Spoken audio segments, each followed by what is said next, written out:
सचिन पायलट को 2020 में अशोक गहलोत के द्वारा सरकार गिराने का विलन बनाया गया था। अब राजस्थान हाईकोर्ट ने आखिर उन्हें क्लीन चिट दे दी है। राजस्थान की राजनीति में 2020 में मचे सियासी घमासान का एक और अध्याय कल खत्म हो गया। वहीं तत्कालीन मुख्यमंत्री अशोक गहलोत द्वारा सचिन पायलट और अन्य लोगों पर लगाए गए सरकार गिराने और विधायकों की खरीद फरोख्त के आरोप पूरी तरह से फर्जी साबित हुए हैं। वहीं राजस्थान हाईकोर्ट ने स्पेशल ऑपरेशन ग्रुप और एंटी करप्शन ब्यूरो की जांच के आधार पर सचिन पायलट, भरत मालानी और अशोक सिंह को क्लीन चिट दी है। वहीं आपको बता दें कि कोर्ट ने एसीबी की क्लोजर रिपोर्ट को स्वीकार कर लिया है, जिसमें कहा है कि इन आरोपों के समर्थन में कोई ठोस सबूत नहीं मिला।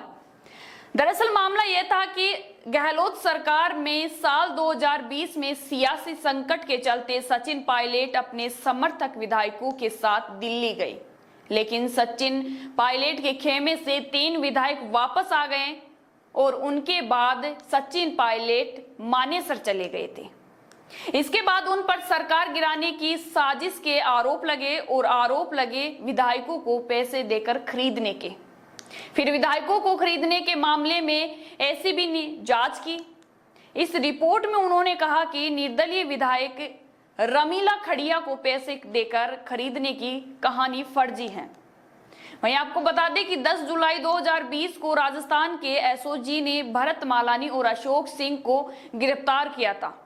उन पर सरकार गिराने की साजिश का मुकदमा दर्ज किया, जिसमें सचिन पायलट को भी आरोपी बनाया गया था, जिसके बाद उन्होंने बगावत की थी। हाईकोर्ट में दाखिल एसीबी की रिपोर्ट में बताया गया है कि आरोपी की फोन रिकॉर्डिंग से कोई राजनीतिक गतिविधियां या रिश्वत देने, विधायक खरीदने का मामला स्पष्ट नहीं होता है।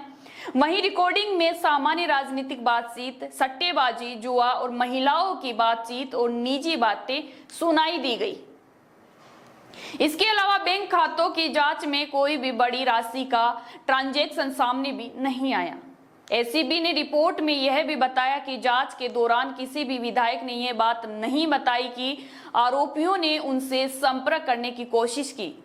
क्लीन चिट के बाद सचिन पायलट का मीडिया के सामने कहा कि मैंने रिपोर्ट देखी नहीं, लेकिन जब कोर्ट ने निर्णय दे ही दिया तो अब कहना ही क्या है। और आगे उन्होंने कहा कि मुझे लगता है कि न्यायपालिका सभी का भरोसा है। न्यायपालिका में कभी कभी देरी हो सकती है, लेकिन मुझे लगता है देश की न्यायपालिका सुदृढ़ है, मजबूत है। मुझे नहीं लगता अब निर्णय आ गया तो कहने को कुछ बचा है।